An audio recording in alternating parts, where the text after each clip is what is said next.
वो दिन दूर नहीं जब इंसान पृथ्वी के कुछ इलाकों में एंडेंजर्ड स्पीशीज बन जाएंगे। वो दिन दूर नहीं जब लोग मेट्रोज में घर खरीदने के सपने नहीं देखेंगे। वो दिन दूर नहीं जब देश के इन महानगरों की प्रॉपर्टीज की कीमतें गिरने लगेंगी। वो दिन दूर नहीं जब शहर वापस गांव में बसने की सोचेगा, पर गांव इसकी इजाजत नहीं देंगे।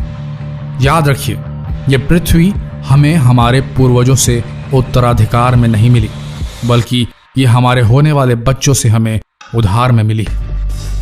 आप और हम सब उधार की सांसें ले रहे हैं, उधार अपनी आने वाली पीढ़ी से लिया हुआ। क्या आप चाहेंगे जो सांसें आपने अपनी आने वाली पीढ़ी से उधार ली है, उन सांसों को इस्तेमाल कर इस पर्यावरण को दूषित कर दिया जाए? हवा में सिगरेट का धुआं छोड़ा जाए, या 7 सीटर SUV में बैठकर हवा में जहरीला कार्बन उत्सर्जन किया जाए? जरूरत ना हो तो भी AC इस्तेमाल किया जाए। याद रखिए, यह पृथ्वी हमें हमारे पूर्वजों से उत्तराधिकार में नहीं मिली, बल्कि ये हमारे होने वाले बच्चों से हमें उधार में मिली। दुनिया भर के छोटे छोटे मासूम बच्चे अपना स्कूल बंक कर रहे हैं ताकि अपने नन्हे हाथों में तख्तियां पकड़ सकें। खुद स्कूल बंक करके हम सबको एजुकेट कर सकें, हमें शिक्षा दे सकें कि थम जाओ, रुक जाओ, अब भी समय है। अपने कर्मों से इस वातावरण को, इस वायुमंडल को प्रदूषित ना करो। पृथ्वी पर मानवों के अस्तित्व से पहले भी कार्बन डाइऑक्साइड की मात्रा बढ़ी हुई थी। मानवों के अस्तित्व से पहले ही तापमान में बढ़ोतरी हुई थी।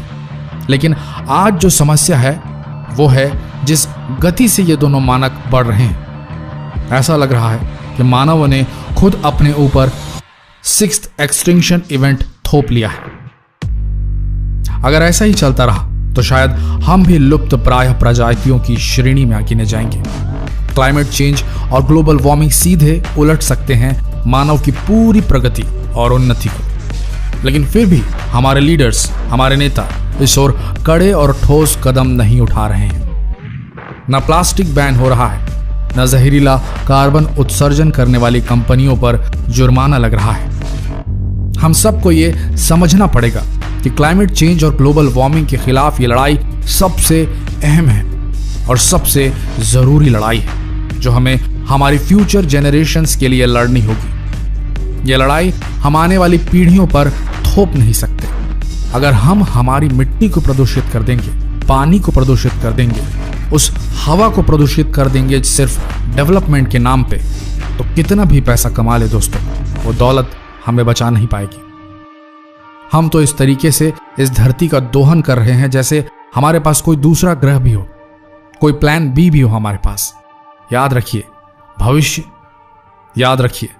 भविष्य या तो हरा भरा होगा या होगा ही नहीं।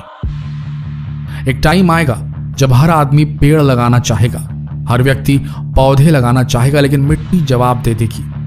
जब हवा में केवल गाड़ियों का धुआं ही होगा और पेड़ पौधे गायब हो चुके होंगे, तो कहां से लाएंगे आप सांस लेने के लिए ऑक्सीजन? अभी तो घूमिए गाड़ियों में, अपनी अपनी छोटी छोटी दूरियां जो पैदल भी की जा सकती हैं, उसके लिए निकालिए अपनी महंगी महंगी गाड़ियां। पर यह न भूलिए कि पिछला जो दशक बीता है वो पृथ्वी के इतिहास का सबसे गर्म दशक था। आने वाले 10 सालों में पृथ्वी का तापमान 4 डिग्री तक बढ़ सकता है। हिमालय गल रहा है, दुनिया भर के ग्लेशियर गल रहे हैं। बर्फ के पिघलने से समुद्री जल स्तर में 1 से 1.2 फीट तक की वृद्धि हो सकती है। और Mumbai, New York, Paris, London, Maldives, Holland और बांग्लादेश जैसे देशों के अधिकांश भूखंड समुद्र में जलमग्न हो सकते हैं। अभी न जागे तो कब जागोगे? ये जान लीजिए, इंसानों ने दुनिया में जो सबसे बड़ी चीज की है वो है ग्लोबल वार्मिंग। पृथ्वी का तापमान कई डिग्री बढ़ाने का काम। और वो एक इससे भी बड़ी चीज हमें जो करनी है वो है ग्लोबल वार्मिंग को रोकने की मुहिम।